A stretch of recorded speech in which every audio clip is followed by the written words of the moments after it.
is the time to come together.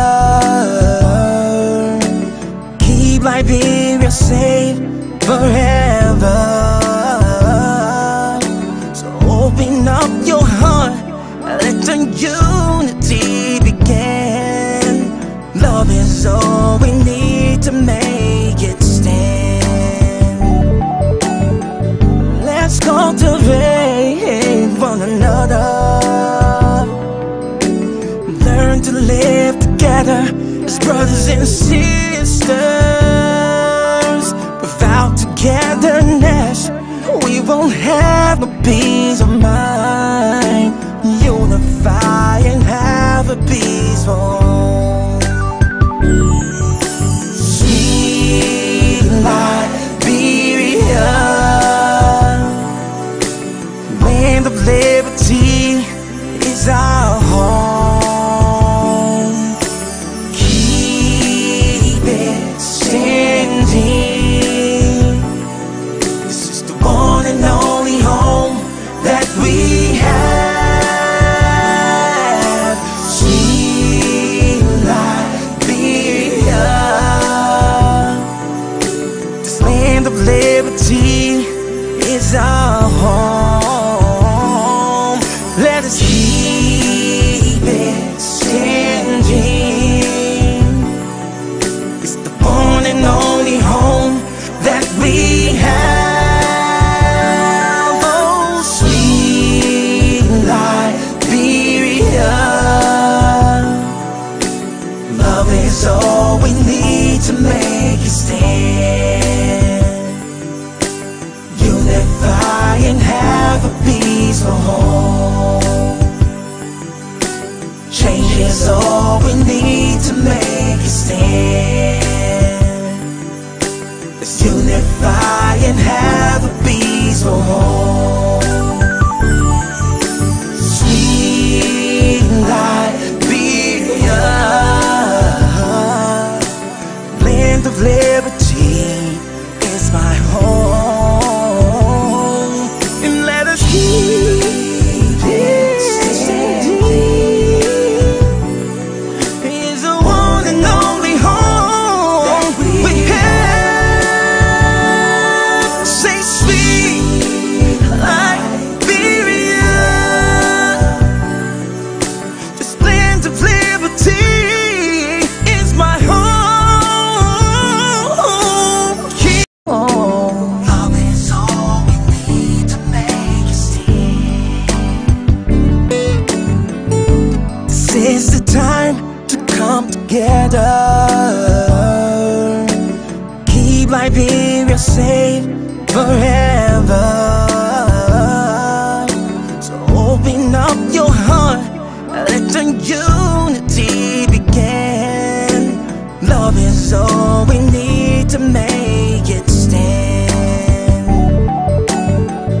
Let's cultivate one another, learn to live together as brothers and sisters. Without togetherness, we won't have no peace of mind. Unify and have a peaceful home. Sweet Liberia, land of liberty is our home. Keep it standing. This is the one and only home that we have. Sweet Liberia, this land of liberty is our home. Let us keep it standing. It's the one and only home that we have. Oh, sweet Liberia,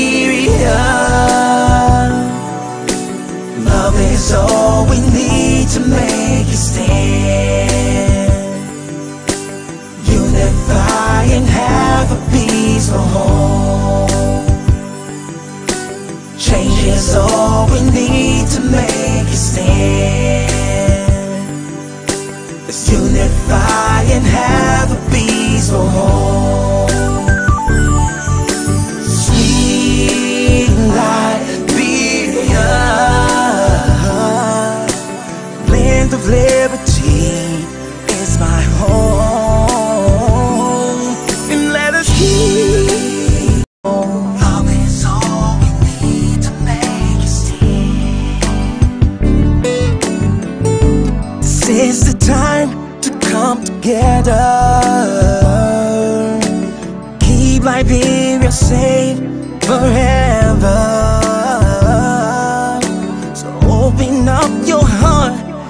let the unity begin. Love is all we need to make it stand. Let's cultivate one another, learn to live together as brothers and sisters. Without togetherness, we won't have no peace of mind. Unify and have a peaceful home. Sweet Liberia, land of liberty is our home.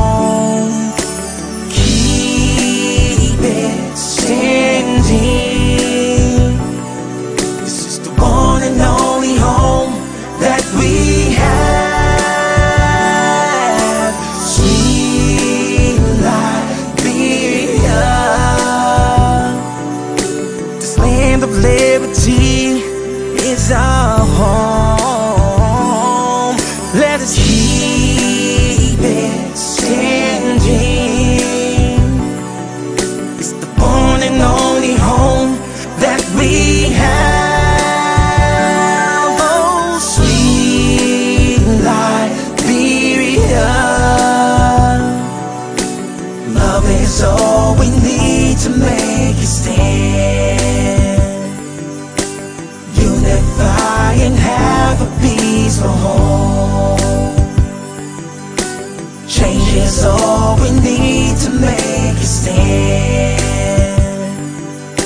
Let's unify and have a peaceful home. Sweet Liberia, land of liberty is my home. And let us keep it standing. It's the one and only home that we have. Say sweet Liberia, this land of liberty is my home. Keep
particularly through these TRC activities, so that we can correct our grave mistakes, change our ugly ways, including our proclivity to blossom in hypocrisy, hate, envy, discrimination, and simple stealing.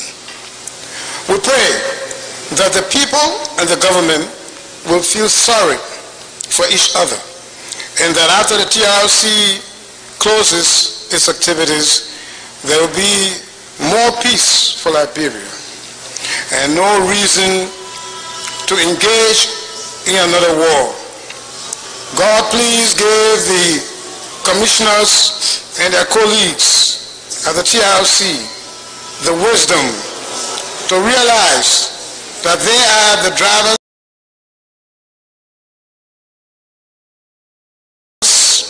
in this process, and we, the rest of the Liberian people, are the passengers.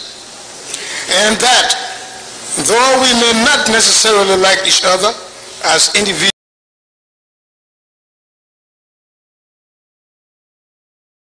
and groups in this country, we have one destination. We are one nation, and we must get along in order to survive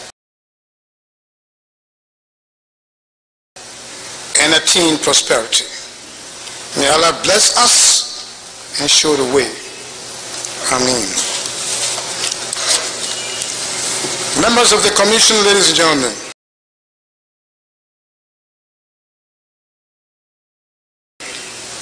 having already submitted nearly 100 pages of interview to the inquiry unit of the TRC in the past several months,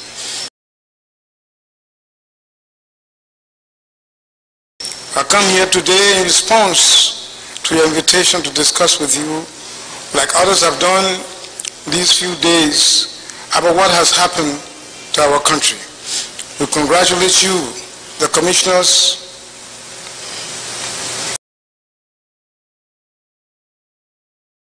for your bold resolve to face the task before you. My recollection and reflections here today are done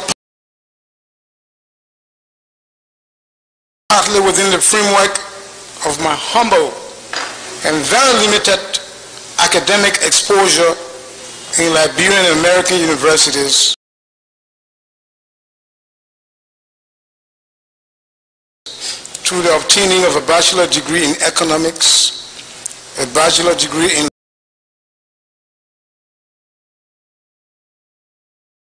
law, a master's degree of law in international legal studies, a doctor of juridical science candidacy,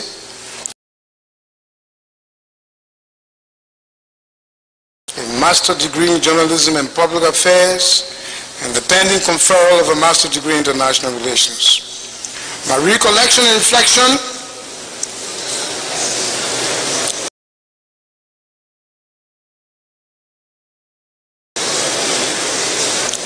shall also be done on the basis of my professional, political, economic, cultural, military, and personal activities over the past several decades.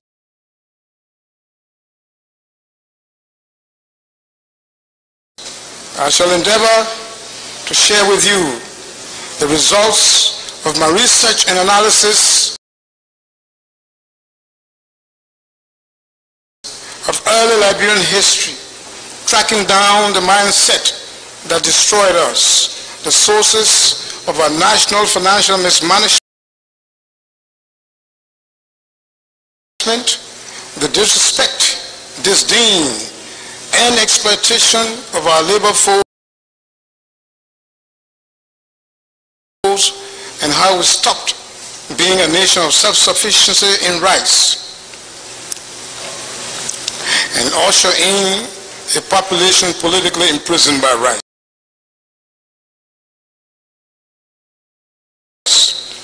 I shall tell you, by the grace of God, what I saw as a youth during the Tottenham administration.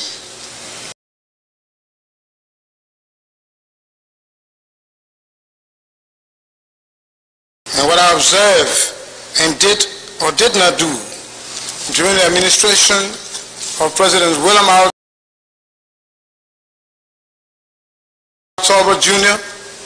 and Samuel K. Doe Sr. I will endeavor to narrate what I also saw during the administration of the various interim governments. Rest assured, I shall share with you information on my role during the war, along with the role of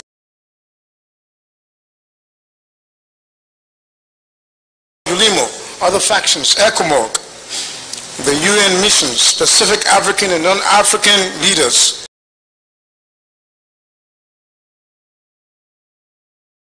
and other stakeholders. You will also hear from me specifically based on my experiences in normal and critical moments when I served one time or the other as Minister of Information, Vice Chairman of the Council of State or the Collective Presidency of Liberia, Director General of the Liberia Broadcasting System,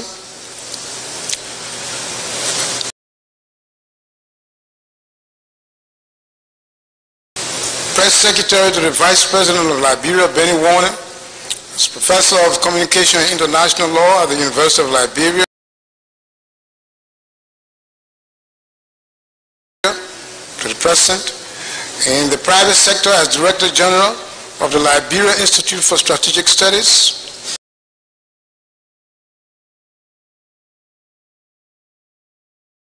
representative of the European Union Center for the Development of Industry in Liberia, consultant to the National Bank, now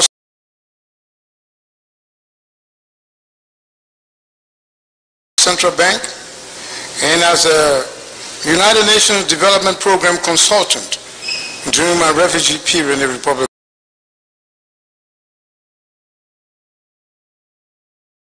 of Guinea. You'll also hear from me on how, as President of the National Soccer Champions, Mighty Barrow, I learned how sports can bring about unity and reconciliation. I shall let you know what I learned as President of the Lofa County Citizens Association of Washington, D.C., as President of the Lofa County Student Association, University of Liberia, and as Chairman of the Student Unification Party at the University of Liberia, where we helped to liberate some of the professors that were summarily dismissed. At this time, let me salute those who have appeared before the Commission and told the truth.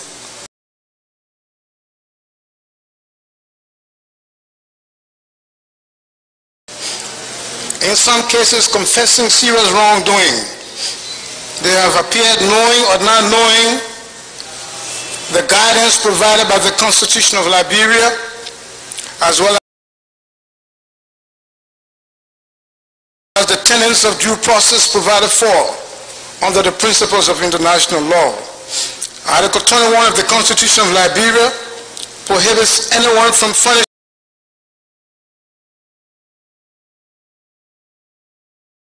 evidence against himself. The subpoena power given the TRC requires everyone cited to come forth and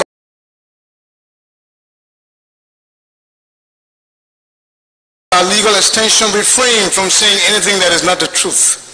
The subpoena power has the effect of demanding appearance and then compliance with presenting the truth. Where therefore someone came before the TRC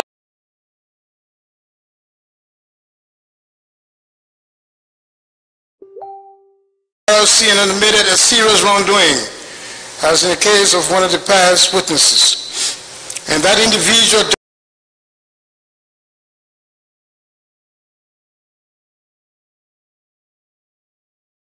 demonstrates repentance and asks for forgiveness in the name of reconciliation, that individual has accordingly disavowed impunity. For impunity is having the sense of remorse and not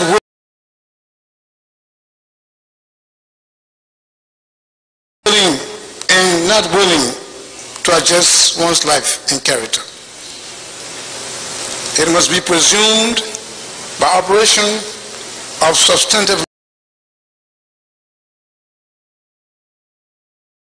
law that the confessor relied on the genuineness of the surety, that the confessor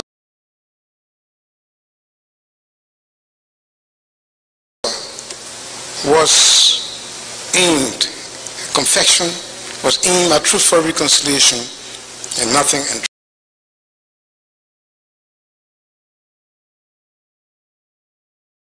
entrapping. Like those who have appeared before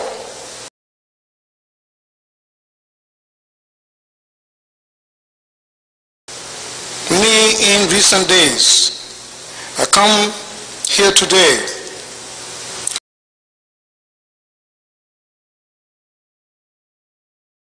realizing that the purpose of the gathering is to tell and hear the truth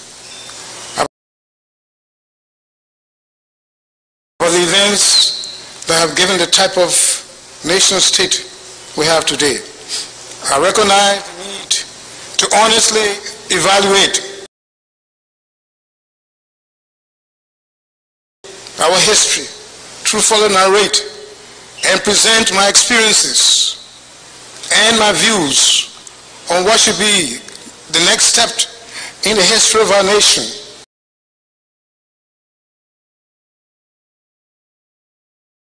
That will be coterminous with functional democracy and durable peace.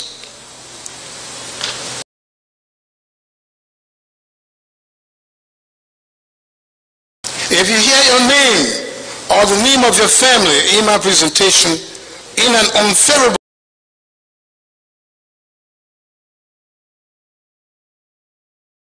way, please accept my regrets.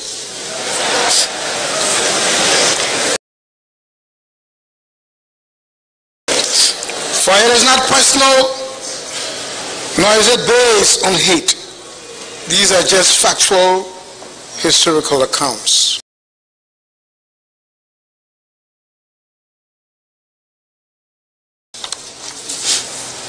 Let me now move on with some brief encounter with early Liberian history, where we have identified factors of psychosocial disequilibrium.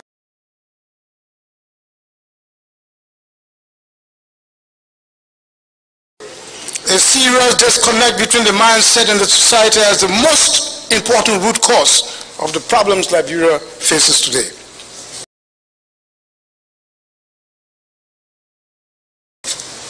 Our early history.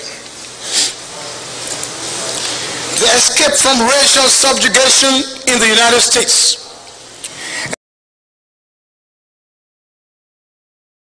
and the subsequent constitutional caveat that helped to prevent white people from ruling Liberia was an achievement of those Liberians who came from overseas. Unfortunately, the early victory did not translate into the preservation of African values in Liberia,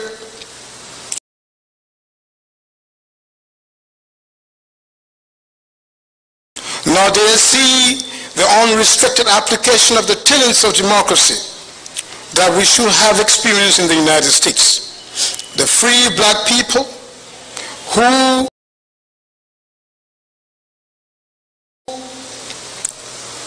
originated and founded the first African Republic in the midst of the European scramble for Africa, ironically elected to pursue an attitude of skin color, cultural and religious discrimination.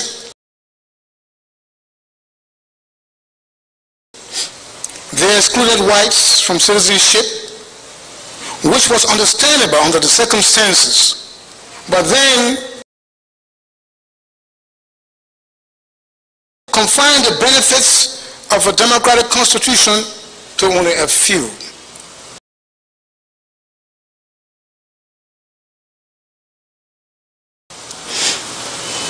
The parameters of the settlers' universe for citizenship simply excluded the indigenous. We should have followed the vision of reconciliation and population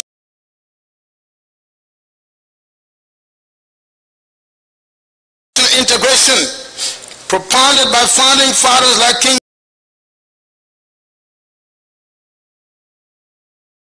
Sao Boso, otherwise known as Chief Boswan, Chief Zanga,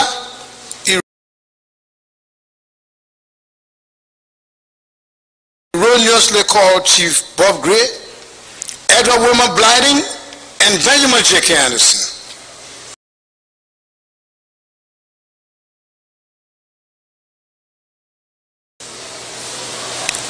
Yes.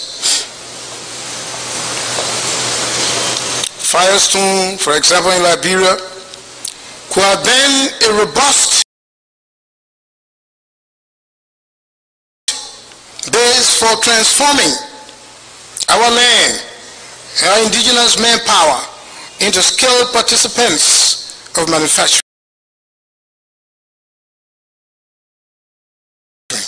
Only if we had followed the patriotic stance of men like Edwin Barclay and Louis Arthur Grimes, who legally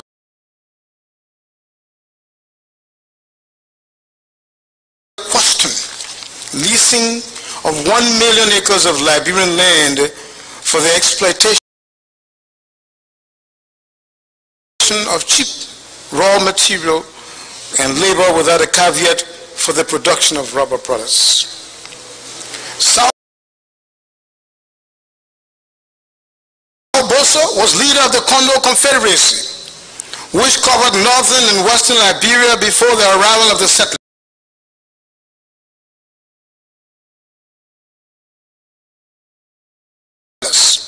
The king, who was Mandingo and Muslim, was the leader that came from his capital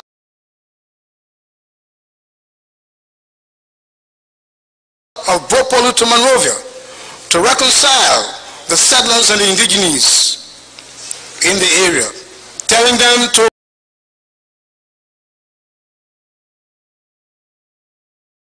consider each other as members of one African heritage.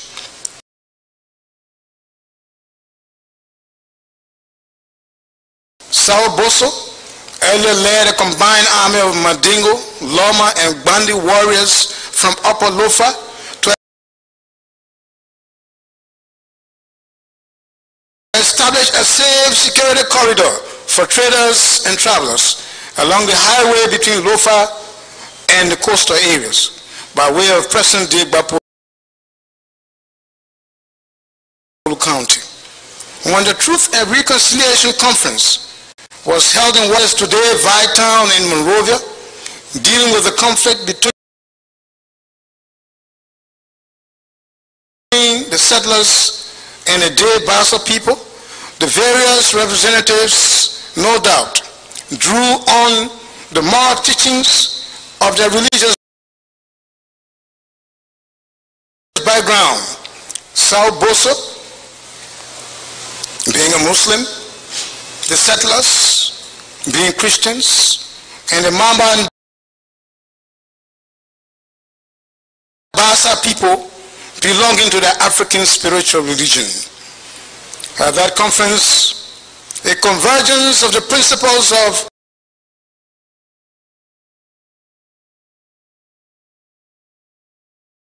three religions and the philosophy of peaceful coexistence certainly may have paved the way for the founding of the Republic of Liberia. Whether the principles of these three religions have translated into a clean system of government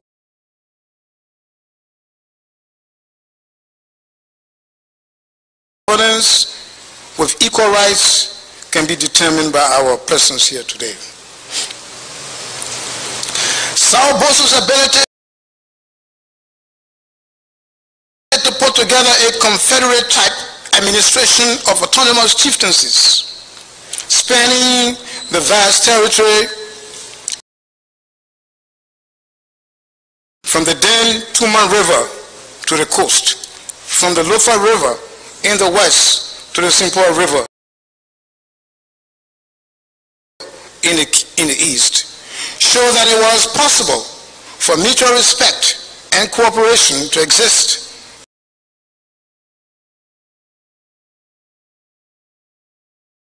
among rivals.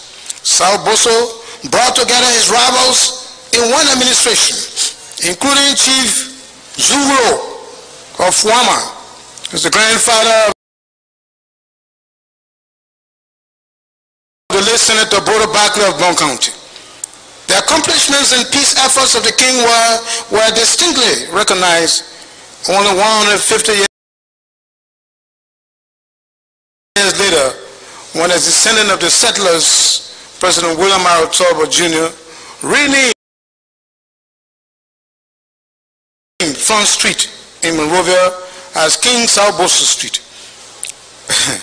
I was told that another prominent descendant of the settlers at the top of Front Street simply refused to accept the name Sao Boso Street. Yes, indeed, if we are taking practical lessons of mutual assimilation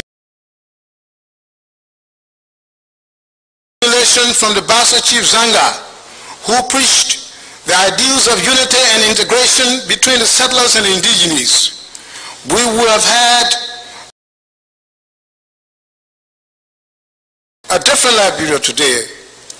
Besides being erroneously called Bob Gray,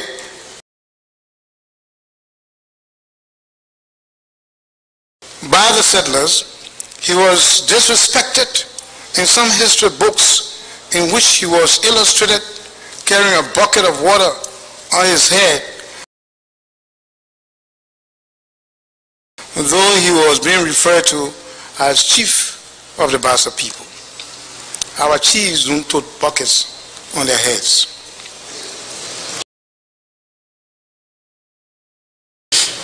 Edward Wilmer Bladden was perhaps the most ardent intellectual advocate for the assimilation of the rich African culture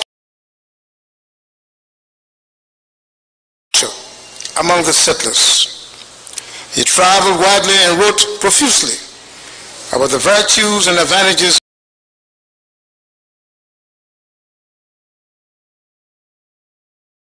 of black people from everywhere, respecting their African roots and how Liberia stood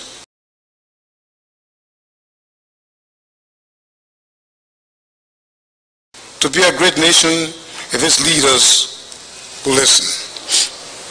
Benjamin J.K. Anderson, a middle-level official in the government, President James Spriggs Payne, believed in the expansion of Liberia by the connecting of the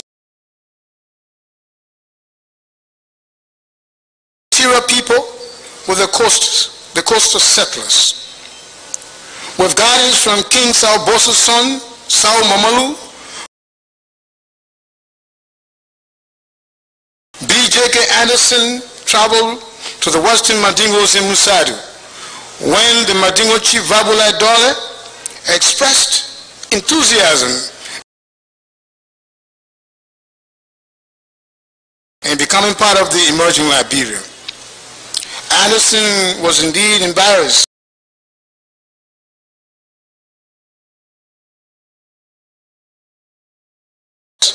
on his second trip to Musadu, as he had gotten no serious response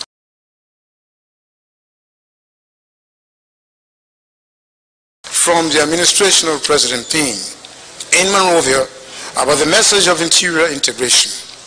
As a result, the entire Guinea Forestier region was taken over by the French when they eventually colonized the territory of Guinea, enlarging the population and the resources that could have been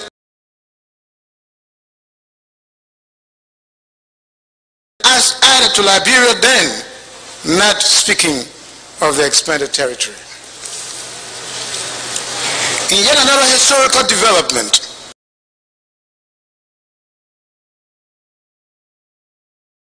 Liberia probably missed a chance to embark on an ambitious mission of integrating not only the settlers and the so-called country people, but also promoting Pan-Africanism and attracting manufacturing entrepreneurship. Followers of Marcus Garvey, the New York-based Jamaican Pan-African activist, said while the American-Liberian administration was giving Firestone 1 million acres of land, they were preventing Garvey from obtaining land to use as a base for the propagation of Pan-Africanism. Garvey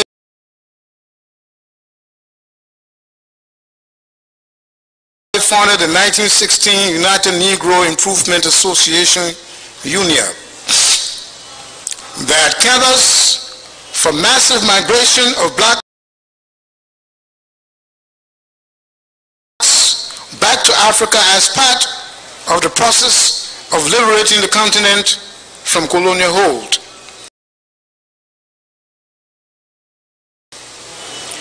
The campaign did not go down well with France and Britain,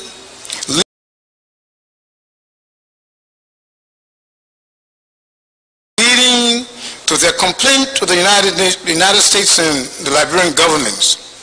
Garvey chose Monrovia, capital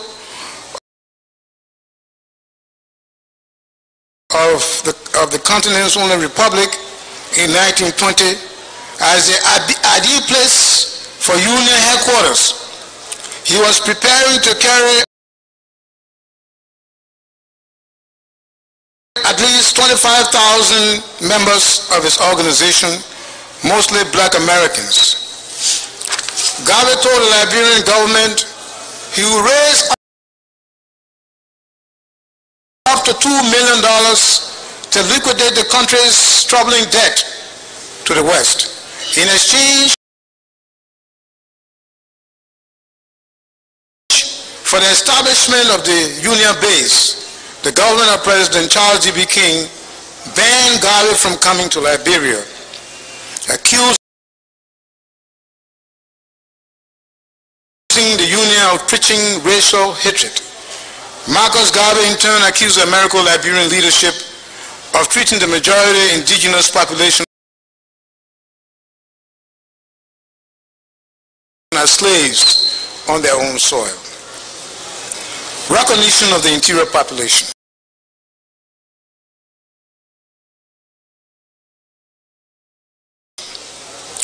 When the settlers' government attempted to focus on the usefulness of the interior population, it had already taken some 80 years since independence in 1847. And yet, that recognition had nothing to do with citizenship or democracy. The Firestone Corporation of the United States had arrived. Rubber plantation is labor intensive.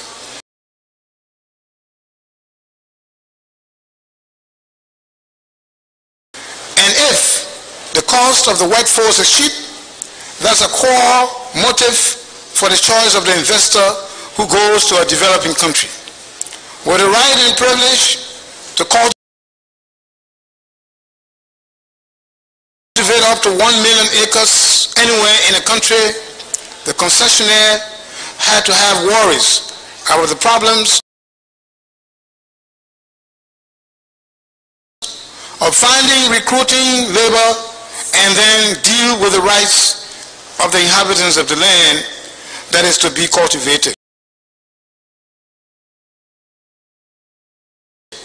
That is, if there were a legal system based on the rule of law, and adhere to international law.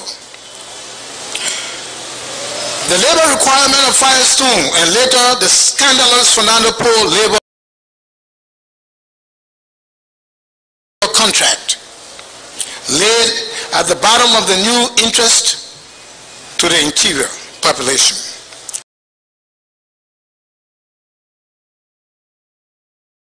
Firestone fought for and got agreement to require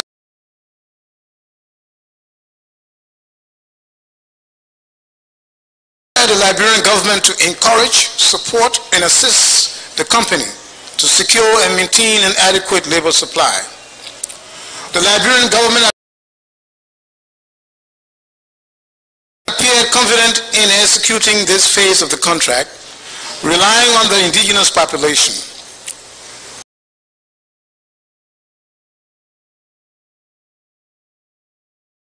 The British replacement with an American commander of the Liberian Frontier Force could not have come at a better time. The Liberian Frontier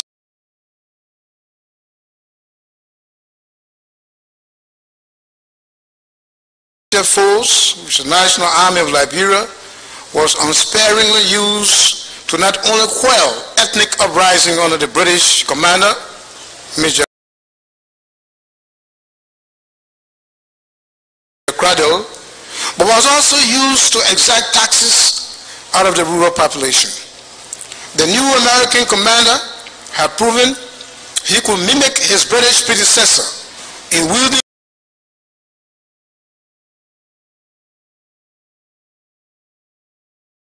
excessive power in Liberia, but with absolute loyalty to America.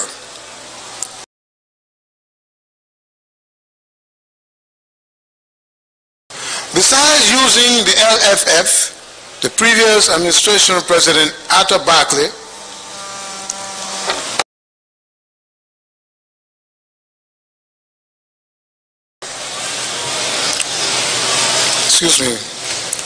let me get rid of the phone.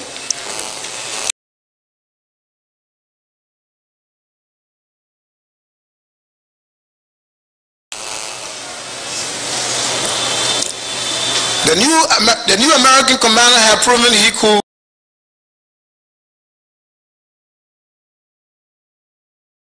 mimic his British predecessor in wielding excessive power in Liberia, but with absolute loyalty to America, besides using the LFF.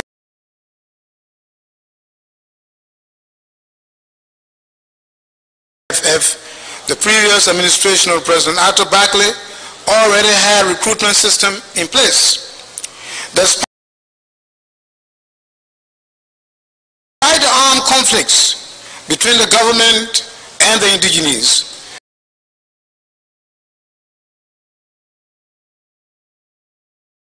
and the external criticism of the policy toward the rural people, Arthur Barclay had initiated an elaborate interior administration in an attempt to regulate the inhabitants. That was 1912, about a decade before the event of Firestone. At the top of Barclay's interior structure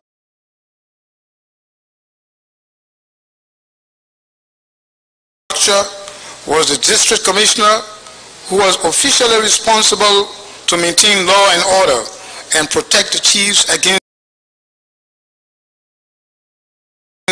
exploitation by foreign states and traders.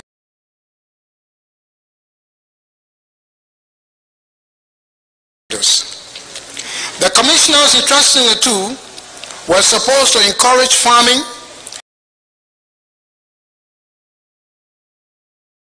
though there was no incentive given for production. Perhaps the catch in this reality was that the chiefs were obligated to provide labor for a variety of activities, besides the monthly sacks of rice and tin of palm oil.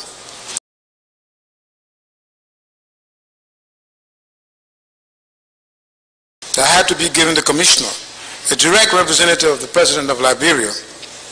Villagers and townsmen without pay were instructed to be available for the construction of homes, barracks, and the homes of the district commissioners. They also worked on government farms, which in effect were farms of the commissioners. Few indigenous Liberians live outside of their community setting.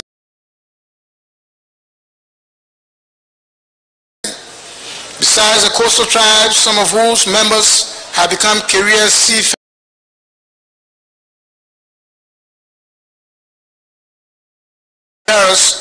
the bulk of the people remain dependent on subsistence farming and rural life, loyal to their families and the chieftaincy. Barclay used this chieftaincy network in his attempt to establish and maintain some control.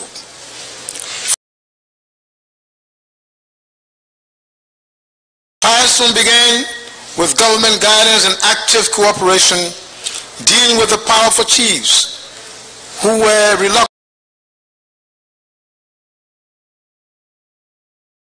to permanently